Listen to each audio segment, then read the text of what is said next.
una sa lahat. Dahil sa masamang panahon, aksidente ang inabot ng isang kotse sa Ragay, Camarines Sur. Nagtulong-tulong ang mga rescuer para sagipin ang mga sakay ng kotseng nahulog sa tulay. Isa ang patay sa aksidente. Ang buong detalye, abangan maya-maya lang. Magandang hapon, Pilipinas. Kasama ang buong puwersa ng News 5. Ito ang Frontline Pilipinas Weekend. Kakandidatong konsehal, patay matapos tambangan ng riding in tandem sa Kawit, Cavite. Lalaki sa Antipolo, patay matapos barilin ng nakaaway niyang senior citizen. Super body para palakasin ang proteksyon sa karapatang pantao, binuo ni Pangulong Bongbong Marcos. Pero tinutulan yan ng ilang grupo. Isang barangay sa Mandaluyong, inulan ng mga umano'y peking food delivery. Ngayong Mother's Day, kilalanin ang nanay sa Imus, Cavite na nakikipagsabayan sa mobile games para makabanding at magabayan ang kanyang mga anak. Inaabang ang sequel ng hit series na Senior High, mapapanood na bukas dito sa TV5.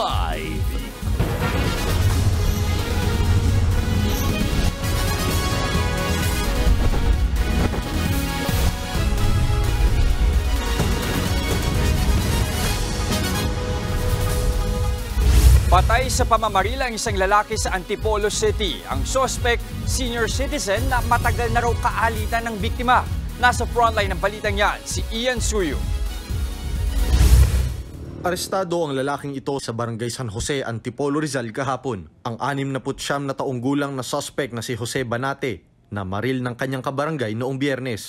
Inagaw umano ni Banate ang baril na nakasukbit sa 42 taong gulang na si Seriaco Arguelles at saka ito binaril sa likuran ng 2 beses. Nadala pa sa ospital ang biktima pero idineklara ring dead on arrival. Ang nangyari daw doon, bigla na lang dumating doon sa may likuran ng tao, ng biktima, yung salarin at pinaputukan. Dahil nga patraidor, dahil sa likod nagdaan yung salarin, ayun, tumama na. Personal na galit daw ang motibo sa pamamaslang. Noong nakaraang taon, binaril umano ni Arguelles si Banate habang nagiinuman sa parehong lugar. Nakatakda pa sanang hainan ng search warrant ang magkabilang panig dahil sa umano'y mga hindi lisensyadong baril. Nag-apply ng search warrant yung intel natin para dun sa tao. Kaya lang, yun nga, hindi na umabot. Ala na yung seserve na search warrant. Parehas silang nag-iingat ng baril na walang dokumento. Ang ina ni Arguelles, hindi matanggap ang nangyari sa kanyang anak. Masakit po sa kalooban ko dahil anak ko nga po yun. Yung tao na yun, lagi niyang binubuli. Laging binubuli yung anak ko. Kaya doon, siguro sa ilang taon na ho siya ng pambubuli ng ganyan. Nagkaanoan sila noon, yung nagkaalitan. Yung nangyari noon, parang nag-ano yung anak ko sa kanya. Kasi kahit sa karamihan ng tao, inaano niya, binubuli niya eh. Dinuduro-duro pa nga niya palagi eh. Pero ang suspect, itinangging siya ang nagsimula ng away. Pinagbantaan raw siya na papatayin ni Arguelles noong nagkasalubong sila noong araw na nangyari ang pamamaril. Nagagawan kami ng baril niya. Siya kasalubong ko na may kargang sako na nakahubad siya. Merong nakasiksik dito sa likod niya. Dinamba ko na. Ayun pala, baril pala yung nakasiksik dito. Nakabalot sa damit niya. Pinaghahanap pa ng mga pulis ang ginamit na baril sa krimen. Nahaharap si Banate sa reklamong murder. Nagbabalita mula sa Frontline, Ian Suyo, News 5. Patay matapos pagbabarilin ng riding in tandem ang isang kakandidato sanang konsehal sa Kawit, Cavite. Nag-alok na ng 500,000 pisong pabuya ang ilang opisyal sa makapagtuturo sa mga suspect. Nasa frontline ng balitang yan si Brian Basa. Pasado alas 4 kahapon nang mahagip sa CCTV ang pagdaan ng riding in tandem na ito sa tapat ng isang printing shop sa Barangay Putol sa Kawit, Cavite. Wala pang 1 minuto, makikita ang isa sa mga sakay ng motor na nagpaputok ng baril sa harap ng isang bahay. 4 na beses siyang namaril, saka agad umalis. Ang target, kinilalang si Jose Luis Granados o mas kilala sa lugar bilang Papi Jolo na isugod pa siya sa ospital pero binawian din ng buhay. Away politika ang isa sa mga tinitingnang anggulo sa pananambang. Negosyante si Granados at dating tumakbong congressman sa unang distrito ng Kawit noong 2019. Nitong mga nakaraang araw, nagsabi raw si Granados na may plano siyang tumakbo bilang konsehal sa 2025. So, hindi lang man yun tinitingnan natin ang anggulo. Dahil nga sa pagiging negosyante, lahat ng anggulo, personal, negosyo, trabaho, ay tinitingnan mo natin. Ayon pa sa pulis, wala raw kilala ang pamilya ng biktima na kaaway o may galit kay Granados.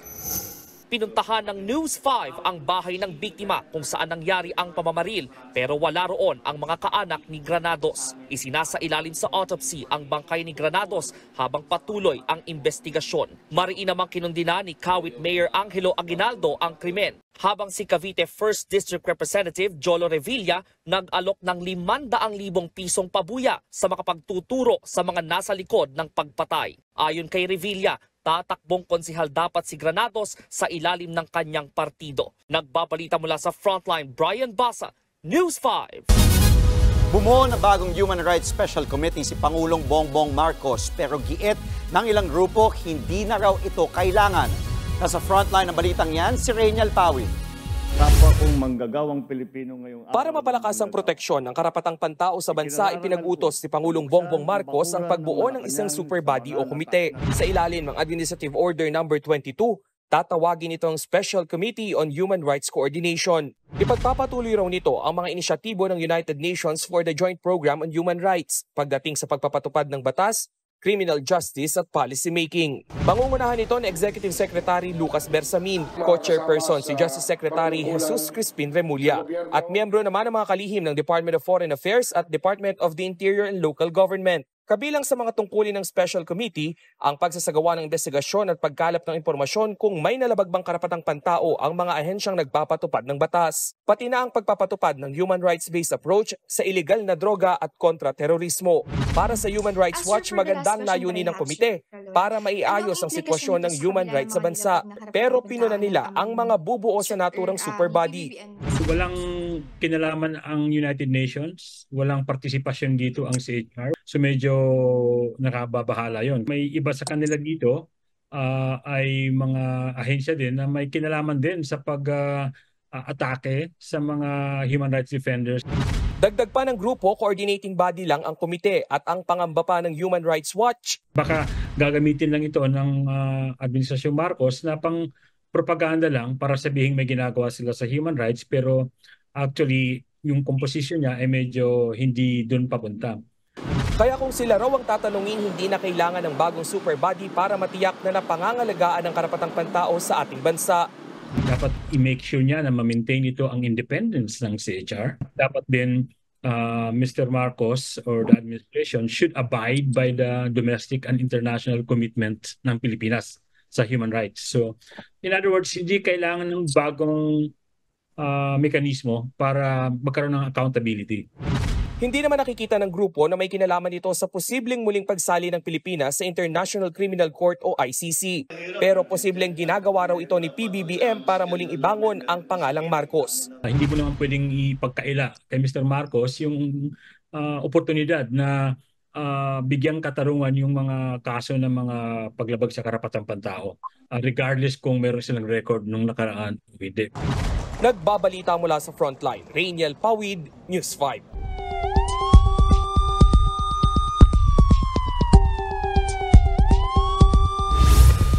Sa kuwang ito ng CCTV, makikita ang isang lalaki habang nasa loob ng isang private resort sa Sariaya, Quezon. May dinampot siyang kahan ng sigarilyo sa ibabaw ng lamisita sabay bulsa nito. Sinubukan din niyang buksan ang isang cabinet.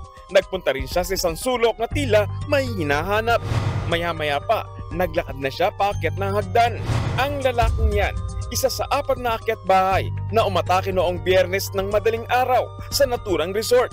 Hindi na nahagip sa CCTV pero natangay ng 4 na kawatan ang isang bag na naglalaman na nasa mahigit 20,000 piso na cash, mga ID, ATM card at isang baril. Agad namang naaresto ang 2 sa 4 na magnanakaw na sina alias Bulag, 27 anyos at alias Leonard, 21 anyos. Nakakulong na ang dalawa habang pinaghahanap ang dalawa pa nilang kasamahan. Nakaharap sila sa kasong robbery. Timbog naman ang isang tulak ng droga sa bypass operation kahapon sa Binangon ng Rizal. Kinilala ang suspect na si alias Charlie, 40 anyos, residente ng Barangay Pag-asa. Na-recover sa suspect ang nasa mahigit 200 gramo ng hinihinalang shabu na may street value na higit sa ₱250,000. Nakumpiska rin sa suspect ang isang belt bag, cellphone, ₱2,000, isang baril at mga bala. Nakakulong na ang suspect sa Binangon ng Custodial Facility at naharap siya sa reklamong paglabag sa Comprehensive Dangerous Drugs Act. Wasak ang harapang bahagi ng tricycle na ito matapos bumangga sa isang kotse sa Bayumbong, Nueva Vizcaya kahapon. Sa lakas ng banggaan, nahulog ang tricycle sa bukirin sa gilid ng diversion road sa Barangay San Nicolas. Sugatan ang 4 na sakay ng tricycle. Wasak din ang unang bahagi ng kotse na sumalpok naman sa concrete barrier. Ayon sa pulisya, binabagtas ng tricycle ang kabilang lane nang salpukin ito ng nag-counterflow na kotse. Nawalan daw ng kontrol ang driver ng kotse dahil sa kalasingan. Naharap ang driver sa kasong reckless imprudence resulting in multiple physical injuries and damage to property. Yan ang Frontline Roundup. Gary De Leon, News 5. Abiso naman mga kapatid, ilang lugar sa Quezon City, Las Piñas at Parañaque ang mawawala ng tubig sa susunod na linggo. Mula ngayong gabi hanggang May 15, 5 barangay ang mawawala ng tubig sa Las Piñas sa iba't ibang oras. Tanging BF Homes naman ang barangay na mawawala ng tubig sa Parañaque sa May 14. Habang sa Quezon City naman, 10 barangay ang mawawala ng tubig sa pagitan ng May 13 hanggang May 19. Ang water service interruption ay dahil sa pagkukumpuni ng mga linya ng Maynila.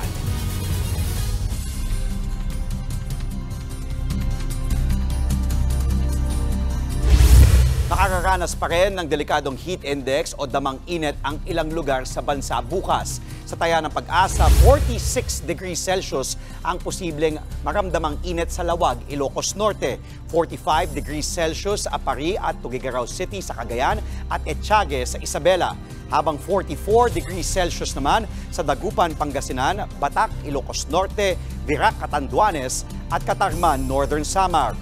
43 degrees Celsius naman ang madadamang init sa Pasay City at bahagi ng Ilocos Sur, La Union, Palawan, Camarines Sur, Albay, Masbate at Capiz.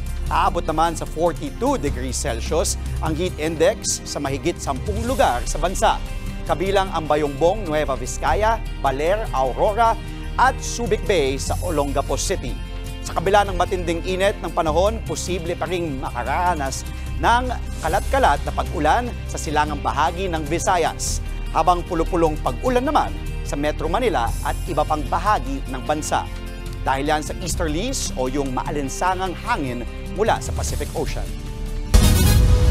Simula sa darating na Huwebes, huhulihin na ang mga pumapasadang jeep na hindi consolidated o sumali sa kooperatiba. Ayon sa LTFRB Chairman Chopelo Guadis, haharangin at dadalhin sa impounding area ang mga mahuhuling jeep.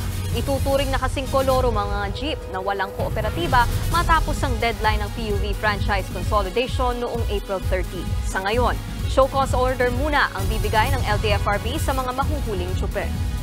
But because of provision in the Public Service Act giving them 5 days to explain in writing why the franchise should not be consolidated, so inurong namin yung time for us to apprehend. May 16, simulan na namin kung magpara sa daan. Susunod, Barangay Hall sa Mandaluyong, inulan ng mga food delivery na hindi naman daw nila in-order. Kotse nahulog sa tulay sa kasagsagan ng ulan sa Cagay, Camarines Sur. Driver patay. At Heart Evangelista may liham para sa kanyang unborn baby boy. Lahat ng yan sa pagbabalik ng Frontline Pilipinas Weekend.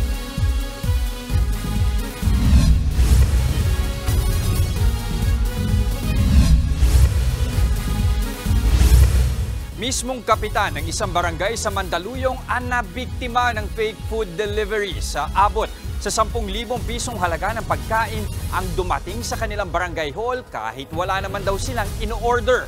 Nasa frontline ng balitang yan, si Faith Del Mundo. Ito siya po ang may dala ng in-order na ginamit yung pangalan ni Cap. Kahon-kahong pagkain ang dineliver sa Barangay Hall ng Addition Hill sa Mandaluyong nitong Biyernes. Ang laman niyan, mga burger, french fries at milk tea. Lahat yan nakapangalan kay Kapitan Carlito Cernal. Pero giit ni Cap, hindi siya ang umorder ng sangkatutak na pagkain yan. Nga po ma'am, pinagtataka ko kasi wala naman po talaga akong order nung time na yon. At sabay-sabay halos nagdatingan yung mga food delivery doon sa opisina ko. And normally, pagka ganyan naman noon na nag-order kami ng pagkain, ang tinutuson ko yung staff ko. Kaya I instructed doon sa opisina ko na gamitin ang namin, yung aming social media platforms to inform na mag-post na walang ganong in-order ang aking opisina. Bago yan, may mga kumontak daw kina Cap para sa pagkain in-order daw nila. Ang una, pinakukuha pa sa tindahan sa Kapitolyo sa Pasig ang mga in-order daw nilang lugaw. May tumawag din daw na nanghihingi naman ng down payment para sa in-order daw nilang silog. Nakiusap na lang daw ang mga opisyal ng barangay na kalahati lang ang kanilang babayaran. Sabi niya nga, wala nakakain nito. Sabi ko, ma'am, ganito na lang. Sabi ni Cap, kahit paano, bayaran natin. Sabi niya, sige, pahig na kami kahit magkano. Kaya pumayag siya sa 1.7. Sa kabuuan, aabot sa 10,000 pisong presyo ng lahat ng dumating na order sa barangay. Nakontak pa raw nila nung una ang cellphone number na ginamit sa pag-order ng mga pagkain. Nagulat kami kasi nung yung tao talaga pinag-order, tinawagan namin. Una tinawagan ko siya na sabi ko, nasa na yung nandito na kami sa barangay. Sino kukuha? Nakikipagsagutan pa siya, ma'am. Tapos bandang ulit tumawag din sa akin na, kumusta yung Sabi ko, okay na. Sabi ko sa kanya, duda talaga ako. Sabi ko, bakit ang kapitan namin umu-order? Mensahe ng pamunuan ng barangay sa sinumang nasa likod nito, hindi ito magandang biro. Sa taon ng loko, sabi nga sa kanya, kung nagbibiro man siya, hindi biro. Kung talagang gusto niyo manloko na magkapera, sana wag nang ulitin. Lalo yung maliliit na negosyante, kawawa. Inireport na ng mga taga-barangay sa pulisya ang insidente at patuloy pa itong iniimbestigahan. Nagbabalita mula sa Frontline, Faith Del Mundo, News 5. Isa ang patay at 5 ang sugatan matapos mahulog sa isang kotse sa ilog sa Ragay, Camarines Sur kaninang umaga. Sinubukan pang i-revive ng mga responding rescuer ang driver ng kotse. Dinala siya sa ospital pero hindi na umabot ng buhay. Nagpapagaling na sa ospital ang 5 sugatan. Galing daw sa Maynila ang mga biktima at papunta sanang Masbate. Nangyari ang aksidente sa kasagsagan ng malakas na ulan. Wala nang kaagaw sa espasyo ang mga nais mag-exercise sa Roxas Boulevard tuwing linggo ng umaga. Dahil yan sa ipapatupad na car-free Sundays ng lokal na pamahalaan. Nasa frontline ng balitang yan si Ian Suyu. Hirap ba kayong maghanap ng ruta para mag-jogging o magbisikleta? Worry no more! Sa Maynila, may car-free Sundays alinsunod sa isang bagong ordinansa ng lungsod. Tuwing linggo, mula alas 5 hanggang alas 9 ng umaga, isasara sa mga sasakyan ang ilang bahagi ng Roxas Boulevard. Ito'y para bigyang daan ng mga gustong mag-ehersisyo. Sa dry run kanina, isinara ang bahagi ng naturang kalsada at naglaan ng hiwalay na lane para sa mga jogger at siklista. Mula May 26, ipatutupad na ng pamahalaang lungsod ng Maynila ang Car-Free Sundays, kung saan isasara ang northbound at southbound ng Roxas Boulevard. Mula yan sa may Padre Burgos hanggang sa may Quirino Avenue. May kabuuang distansya yan na 8 kilometro. At para sa mga siklista at mga joggers na nakausap natin, napakalaking bagay nito para sa kanila. Ikinatuwa ng senior citizen na si Cesar ang proyektong ito ng lungsod. Hindi na raw niya kakailanganing dumayo pa sa Makati at Pasay para lang magbike. Malaking bagay din ito pag babike araw-araw. Dapat lagyan sa na bikers at saka runners. Dapat hatiin medyo, dapat ito sa bikers, gitna pa kunti. Para sa Ayala, para sa Anluwag. Ang grupo naman ni Kenshin, agad sinubukan ang bagong ruta na tatakbuhan nila. Especially dito sa Manila, wala masyadong spaces para magkaroon ng safe space for runners and cyclists. So malaking tulong to kahit once a week. Ininspeksyon ni Manila Mayor Hani Lacuna ang lugar para masigurong maayos ang pagpapatupad ng road closure. Tiniyak naman ng lokal na pamahalaan na may madaraanan pa rin ng mga motorista. Kung mapapansin nyo, may service road naman po tayo. So yung service road natin magagamit for light vehicles, pati yung mabini, madadaanan din. And tapos yung mga mas malalaki mga sasakyan ay bubuksan po natin o padadaanin natin sa Taft Avenue. Maaari pa rin gamitin ang service road sa tabi ng Rojas Boulevard. Pwede ring umikot sa Maria Orosa Street patungong Calao o di kaya'y dumaan sa MH Del Pilar. Nakatakdang pirmahan bukas ang ordinansa. Patuloy naman ang rehabilitasyon sa mga kalsada para sa maayos na pagpapatupad nito simula May 26. Nagbabalita mula sa Frontline, Ian Suyo, News 5. Saktong Mother's Day, ibinalita ni Heart Evangelista na nakunan siya sa ika-4 na pagkakataon. Yan at ipapasa report ni MJ Marfori. Bukas na ang inaabangang sequel ng hit series na Senior High, ang High Street. All set na ang pagbabalik ng mga minahal nating karakter para sa pinabongga at mas pinatinding mystery thriller. This is the unofficial Northport reunion! Hello! What's up? What's up, Babago? Bukod kina Andrea Brillantes, Juan Carlos, Zijan Haranilla, Cyril Manabat at Elijah Canlas. Makakasama rin nilang Good Morning Kapatid host na si Dimples Romana. I'm very excited to get... Abangan ang High Street simula bukas, 9:30 p.m. sa Todo Max Primetime ng TV5. The proprietor and... Eksaktong Mother's Day naman nang ibinalita ni Heart Evangelista na muli siyang nakunan. Sa isang post sa Instagram, binahagi ni Heart ang isang liham para sa kanyang unborn child na pinangalanan niyang Francis. Ito na raw ang ika-4 na miscarriage ni Heart. Sa kabila niyan, nagpapasalamat pa rin si Heart dahil nararamdaman niya pa rin daw ang pagmamahal mula sa anak.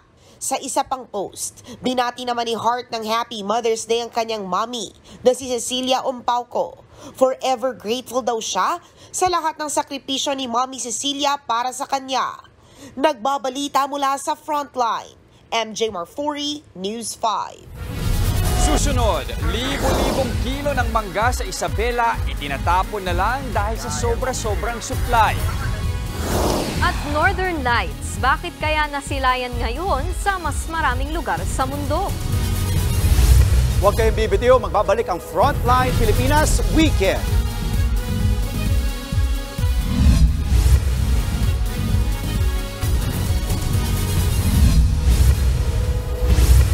Humihingi ng tulong ang mga magsasaka sa Isabela para maibenta ang mga ani nilang mangga.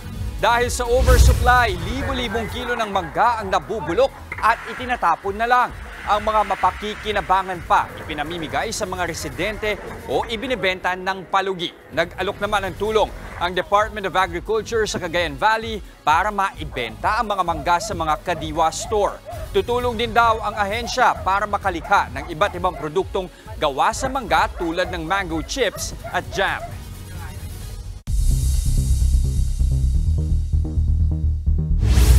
Sa pambihirang pagkakataon, nasilayan sa mas maraming lugar sa mundo ang Aurora Borealis o Northern Lights. Yan po ang time-lapse ng natural phenomenon na ito sa Palencia, Spain. Nakita rin yan sa United Kingdom, Russia at Amerika. Madalas sa Sweden, Finland, Norway o Alaska lang ito nasisilayan. Pero dahil sa solar storm na tumama sa daigdig nitong Biyernes, mas kita ito ngayon sa mas maraming bansa.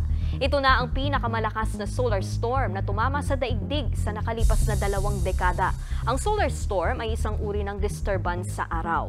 Pinaigting ito ang pagbuga ng ilaw, enerhiya at iba pang material sa kalawakan mula sa araw. Posibleng may epekto ito sa mga navigation system, power grid at mga satellite.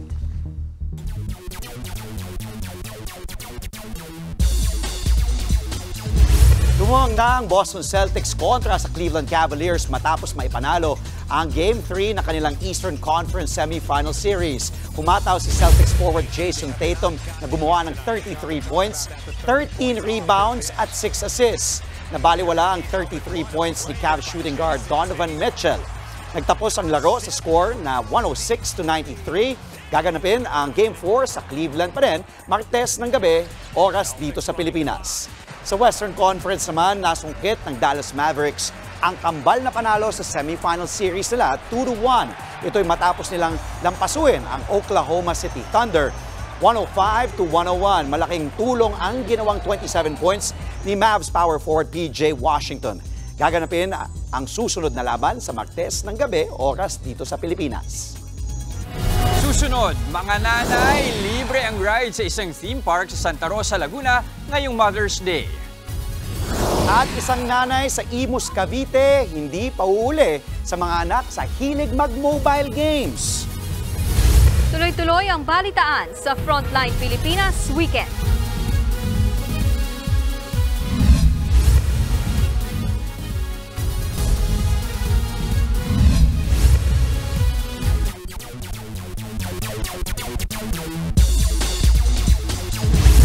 Ilang minuto na lang ay maghaharap na sa Game 2 ng PBL All-Filipino Finals ang Choco Mucho Flying Titans at ang Creamline Cool Smashers. Sino kaya ang magwawagi? At live mula sa Big Dome sa Smart Araneta Coliseum, nasa frontline ng balitang yan si Marty Bautista. Marty, kamusta ang volleyball fans dyan sa Big Dome?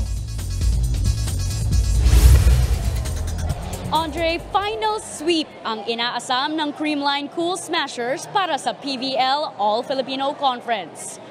Target ulit dominahin mamaya ng Creamline Cool Smashers ang Choco Mucho Flying Titans. Isang laban na lang ang humaharang sa Cool Smashers para masungkit ang kampyonato. Noong Game 1, napataob ng Creamline ang Choco Mucho sa 4 sets. 11 points at 5 blocks ang naiambag ni Bea De Leon at 8 points naman galing kay Bernadette Pons. Inaasahang muling magpapakitang gilas ang deep bench ng Creamline. Ito ang magiging malaking hamon para sa Choco Mucho na umaasa kay high flyer Cici Rondina. Magkaroon na naman ng 2 araw na preparation time ang Choco Mucho bago ang do or die match nila ngayon. Bago ang inaabangang finals matchup, nagtapatan naman ang Cherry Tigo Crossovers at Petrogas Angels para sa bronze medal match. Lamang ng 2 sets ang Petrogas pero pagdating ng third frame, nakahabol ang Crossovers upang mapanatili ang kanilang tsansa sa medalya. Ongoing na ngayon ang 4th set. Andre, posible na naman magiging record-breaking ang crowd attendance dito sa The Big Dome. Mahigit 17,000 fans kasi ang nanood noong Game 1. Tingnan natin kung malalampasan ba yan mamayang gabi. Andre? Well, good luck sa Creamline at sa Choco Mucho. Maraming salamat, Marty Bautista. Nakisaya naman sa Pahiyas Festival sa Lucban, Quezon ang mga host ng Barangay 5 Panalo. Sumugod sa fiesta sina Sam Coloso, Aramina, Andrew Mulak at iba pang TV5 stars. Naghandog sila ng song and dance number at may bonus pang mga palaro at raffle prizes. Kasabay ito ng pagpapakilala sa mga bagong programa sa TV5, gaya ng Lumuhod Ka sa Lupa at Padjak Princess.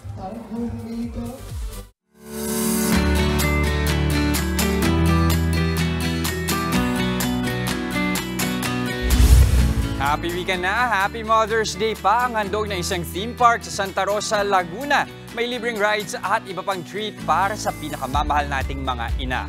Live mula sa Santa Rosa, Laguna, nasa frontline ng balitang yan si Rainiel Pawid. Rainiel, ano-anong gimmick ba ang ma-enjoy dyan ng mga nanay? Jester, isa nga sa pinakahihintay ngayon dito ay ang Mother's Day concert na mangyayari in 5 minutes. Pagkatapos niyan ay magkakaroon din ng panghaharana at gift-giving sa mga nanay. Mga super nanay ang bida ngayon sa theme park na ito sa Santa Rosa, Laguna. Ang single mom na si Shoni dumayo pa mula Mindoro para makasama ang kanyang pamilya sa espesyal na araw na ito. Ang hiling ko lang po sa mga anak ko ay magkaroon sila ng tapat sa Panginoon. Lagi silang maglilingkod at sama-sama kaming masaya na magpamilya. Complete family bonding naman ang pamilya Lopez na mula pa sa Lipa, Batangas. Kasi yung happiness nila, happiness ko na din. Ang isang kumpanya mula sa Ortigas, Mother's Day treat ang regalo sa kanilang mga empleyado. Yun, for my boss kasi importante yung may time ka sa family. That's why nga sinasabi niya na Saturday and Sunday, wag mag-work for us to give time for our families. Sulit na sulit ang pasyal ngayon dito dahil may ilang rides at attraction na libre para sa mga nanay. Bukod dyan, may enjoy rin ang food trip dahil ang mga kainan may 10 to 20% discount. May pa-roses at portrait sketch pa para sa ating mga ina. Kasi importante yung maalam silang magpasalamat, maalam silang magpakita ng pagmamahal na binigay din ng nanay. Jester, speaking of portrait sketch, ayan nga, yung isa sa mga pinakapipilahan dito bago yung Mother's Day concert. Sa katunayan, yung artist na si Tom Alvarado ay ibinigay na ito ng libre hindi lang sa mga nanay, kung hindi pati sa mga nagpapakananay buong taon, buong araw. At especially yung ating assistant director or assistant cameraman ay nakakuha pa nga ng kanyang libreng sketch. Kaya naman sa mga gusto pang humabol, pwede pang pumunta rito sa Santa Rosa hanggang 8 p.m. Yes, sir. Okay, special treat talaga para sa mga nanay. Gaya na lang ng pagpupuso talaga ni Reynel para sa mga nanay natin. Muli, maraming salamat, Reynel Pawid. Eto, Niggy, Andre, may tanong ako sa inyo. Mahilig ba kayong mag-mobile games? Aba, yan. Diyan ako, hindi magaling. Hindi, naglalaro ako. Sinubukan ko yung Mobile Legends Bang Bang. Pati yung Clash of Clans, wala. Talagang natatalo ako. Ako naman, sa video games. Kasi magkaiba yung online eh. Mas video games. Ang huli ko kasing online game. Ano? Candy Crush. Eto na. Pero kinakaliwa ko si isang nanay sa Imus, Cavite. Sa halip na sawayin ng mga anak na mahilig mag-mobile games, sinabayan pa niya ang trip ng mga to. Naku, kung bakit alamin natin sa report ni Bea de Guzman. Cellphone dito, cellphone doon. Pag nakita ka ni nanay, naka-cellphone mo yan! Lagot! Yes, kaso na kayo. Invite kayo dyan. Tama na yan. Tama na! Si Nanay Alma Inario. Relate much sa mga nanay na panay ang saway. Pero sabi nga, if you can't beat them, join them.